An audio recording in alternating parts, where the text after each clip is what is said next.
Hello friends, ഇന്ന് നമ്മൾ നോക്കുന്നത് നമ്മളൊരു വീടിൻ്റെ മെയിനായിട്ട് വരുന്ന മാസ്റ്റർ ബെഡ്റൂം കാര്യങ്ങളൊക്കെ ചെയ്യുമ്പോൾ അതിൻ്റെ വയറിങ്ങിൻ്റെ മെഷർമെൻറ്റ് ബോക്സുകളൊക്കെ എങ്ങനെയാണ് കൊടുക്കുക ഡീറ്റെയിൽസാണ് നമ്മളൊന്ന് വീട്ടിൽ ഉൾപ്പെടുത്തിയിരിക്കുന്നത്. ആദ്യമേ തന്നെ മെയിനായിട്ട് വരുന്ന എൻട്രൻസ് ബോക്സ് വരുന്നു. പിന്നെ അവിടുന്ന് നേരെ നമ്മുടെ കട്ടിലിൻ്റെ ഏരിയ വരുന്നു, 6 അടി കോട്ട്, അതായത് 6 അടി വരുന്ന കട്ടിലിടാവുന്ന ഏരിയ, പിന്നെ അറ്റാച്ച്ഡ് ബാത്റൂം, അതിൻ്റെ സൈഡിൽ വരുന്ന എക്സ്ട്രാ പ്ലഗ് കാര്യങ്ങളൊക്കെ. അപ്പോൾ ആദ്യമേ തന്നെ നമ്മൾ മെയിൻ സ്വിച്ച് ബോർഡ് ഒരു 8 മൂലയുള്ള സ്വിച്ച് ബോർഡ് കൊടുത്തിരിക്കുന്നത് 130 സെൻറ്റിമീറ്റർ ഹൈറ്റിലാണ് കൊടുത്തിരിക്കുന്നത്. കയറി വരുന്ന ഡോറിന് കയറി വരുന്ന ഏരിയയിലാണ് കൊടുത്തിരിക്കുന്നത്. ഡോറ് മറയാത്ത രീതിയിൽ തന്നെ കൊടുത്തു. അതിൽ നിന്ന് നേരെ നമ്മൾ കൊടുത്തിരിക്കുന്നത് നേരെ അറ്റത്ത്, ഏറ്റവും അറ്റത്തേക്ക് നിങ്ങൾക്ക് നോക്കിയാൽ മനസ്സിലാക്കാൻ സാധിക്കും 2 ബോക്സ് കൊടുത്തിട്ടുണ്ടോ. അങ്ങേറ്റത്ത് ഒരു ബോക്സ് കൊടുത്തിട്ടുണ്ടോ, അത് കഴിഞ്ഞിട്ട് ഒരു കട്ടിലിടാവുന്ന ഗ്യാപ്പ് കൊടുത്തിട്ട് അടുത്ത ബോക്സ് കൊടുത്തിട്ടുണ്ട്. അപ്പോൾ 70 സെൻറ്റിമീറ്ററാണ് താഴെ നിന്ന് ഹൈറ്റ് കൊടുത്ത്. അങ്ങേയറ്റത്ത് നിന്നും ഏകദേശം നിങ്ങൾ കാണിച്ചു തരാം. അങ്ങേയറ്റത്ത് നമ്മളൊരു കട്ടിലിൻ്റെ സൈഡിൽ ഒരു ടേബിൾ ഇടുന്നുണ്ട്. ആ ടേബിൾ കഴിഞ്ഞിട്ടാണ് കട്ടിലിടാൻ ഉദ്ദേശിക്കുന്നത്. അപ്പോൾ സൈഡ് ടേബിളിൻ്റെ സെൻറ്ററിൽ നമുക്ക് സ്വിച്ച് ബോർഡ് വരുന്നതുകൊണ്ട് 50 സെൻറ്റിമീറ്ററാണ് നമ്മുടെ സ്വിച്ച് ബോർഡ് കാര്യങ്ങൾ വരുന്നത്.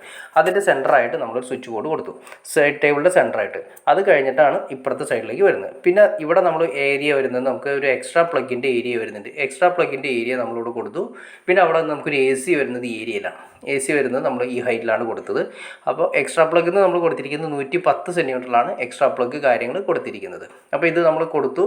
അതായത് ഒരു 6 അടി കട്ടിൽ, അതിൻ്റെ 2 സൈഡിലായിട്ട് 2 സൈഡ് ടേബിൾ, സെൻറ്ററിൽ ഈ കട്ടിലിൻ്റെ സെൻറ്ററായിട്ട് നമുക്കൊരു മിറർ ലാമ്പ് കൊടുക്കാവുന്ന രീതിയിലുള്ള ഒരു ഓപ്ഷനും കൂടിയാണ് കൊടുത്തിരിക്കുന്നത്. പിന്നെ നമ്മൾ നേരെ നോക്കി, ഇത് നമ്മൾ ജസ്റ്റ് ഒരു ലൈറ്റ് വേണ്ടി കൊടുത്തിരിക്കുന്നതാണ്. നിങ്ങൾക്ക് വേണമെങ്കിൽ ഉപയോഗിക്കാം, അതല്ലെങ്കിൽ നിങ്ങളുടെ ഒരു ഐഡിയയിൽ യൂസ് ചെയ്യാം. ഇപ്പോൾ മെയിൻ എൻട്രൻസ് വരുന്ന അവിടെ നിന്ന് നേരെ അറ്റാച്ച്ഡ് ബാത്റൂം ഏരിയയിലേക്ക് വന്നു. അതിൻ്റെ സൈഡും നമുക്ക് ഈ കബോർഡ് വരുന്നുണ്ട്. കബോർഡിൻ്റെ അകത്തായിട്ട് നമുക്ക് ഡ്രസ്സിങ് ഏരിയ കാര്യങ്ങൾ കൊടുക്കുന്നതുകൊണ്ട് അവിടെ ഒരു സ്വിച്ച് ബോർഡ് ഉണ്ട്. പിന്നെ ഇതാണ് നമ്മൾ എൻട്രൻസ് വരുന്നത്. താഴെ നമ്മളൊരു ഫുഡ് ലാമ്പ് കൊടുത്തു. അതിന് നേരെ ബാത്റൂമിൻ്റെ എൻട്രൻസ് കൊടുത്തു. പിന്നെ ഞാൻ ഈ പറഞ്ഞ പോലെ ഒരു കബോർഡ് ഇവിടെ വരുന്നതുകൊണ്ട് കബോർഡിൻ്റെ അകത്ത് നമുക്കൊരു ഡ്രസ്സിങ് ഏരിയ വരുന്നതുകൊണ്ട് അവിടെ നമ്മളൊരു സ്വിച്ച് ബോർഡ് കാര്യങ്ങൾ കൊടുത്തിട്ടുണ്ട്. അപ്പോൾ തന്നെ മെഷർമെൻറ്റ് അടുത്ത വീഡിയോയിൽ വ്യക്തമായിട്ട് ചെയ്യാം. പിന്നെ നമ്മൾ ബാത്റൂമിലേക്ക് കടന്നു. ബാത്റൂമിലേക്ക് കടന്നതിന് ശേഷം ആദ്യം വാഷ് ബേസിൻ്റെ ഏരിയ, പിന്നെ സെൻറ്ററിൽ ക്ലോസറ്റിൻ്റെ ഏരിയ, പിന്നെ അങ്ങേയറ്റത്തായിട്ട് നമുക്ക് കുളിക്കുന്ന ഏരിയ, ഇങ്ങനെ 3 എണ്ണമായിട്ടാണ് സെറ്റ് ചെയ്തിരിക്കുന്നത്. അപ്പോൾ അതിൻ്റെ മെഷർമെൻറ്റ് ആദ്യമേ തന്നെ നമ്മൾ കൊടുത്തിരിക്കുന്നത് 130 സെൻറ്റിമീറ്റർ ഹൈറ്റിൽ നമ്മളൊരു വാഷ് ബേസിൻ്റെ ഏരിയയിൽ ഒരു സ്വിച്ച് ബോർഡ് കൊടുത്ത് ഒരു 6 മൂടികളുണ്ട്. പിന്നെ വാട്ടർ ഹീറ്ററിൻ്റെ ഓപ്ഷൻ കാര്യങ്ങളെല്ലാം തന്നെ കൊടുത്തിട്ടുണ്ട്. അപ്പോൾ ഇതിൻ്റെയൊക്കെ മെഷർമെൻറ്റ് ഫുൾ ഡീറ്റെയിൽ ആയിട്ട് നിങ്ങൾക്ക് അറിയണമെന്ന് താല്പര്യം വലിയൊരു ലെങ്ത് വീഡിയോ ആയിപ്പോൾ. അപ്പോൾ അതുകൊണ്ട് അറിയണമെന്ന് താല്പര്യം തീർച്ചയായിട്ടും നിങ്ങൾ കമൻറ്റ് ചെയ്യുക. വ്യക്തമായിട്ട് എത്ര സെൻറ്റിമീറ്ററാണ് ഹൈറ്റ് വരുന്നത്, എങ്ങനെയാണ് കൊടുക്കുന്നത്, ഡീറ്റെയിൽ വീഡിയോ നമുക്ക് ചെയ്യാൻ സാധിക്കില്ല. അപ്പോൾ നിങ്ങളുടെ ഇഷ്ടം അനുസരിച്ച് വരുന്ന രീതിയിലാണ്, അത് കമൻറ്റ് ചെയ്യുന്നതനുസരിച്ചിട്ടാണ് നമുക്ക് ഇത് ചെയ്യാൻ സാധിക്കുള്ളൂ.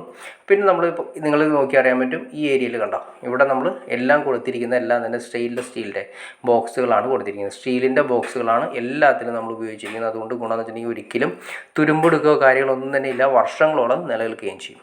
അപ്പോൾ ഓക്കെ ഫ്രണ്ട്സ്, നിങ്ങൾക്ക് വീഡിയോ ഇഷ്ടപ്പെടുമെന്ന് വിചാരിക്കുന്നു. ഇനി എന്തെങ്കിലും ഡൗട്ട്സ് കാര്യങ്ങൾ തീർച്ചയായിട്ടും കമൻറ്റ് ചെയ്യാനും പഠിക്കരുത്, ഷെയർ ചെയ്യാനും പഠിക്കരുത്, ചാനൽ സബ്സ്ക്രൈബ് ചെയ്യാനും പഠിക്കും. എന്നാൽ മാത്രമേ നമുക്കിതുള്ള ഇൻഫർമേറ്റീവായ വീഡിയോസ് ചെയ്യാനുള്ളൊരു മോട്ടിവേഷൻ ലഭിക്കുള്ളൂ. അപ്പോൾ തീർച്ചയായിട്ടും ചാനൽ സബ്സ്ക്രൈബ് ചെയ്തേക്കാം. ഓക്കെ ഫ്രണ്ട്സ്, അടുത്ത വീഡിയോയിൽ കാണുന്നവരെ ഓക്കെ.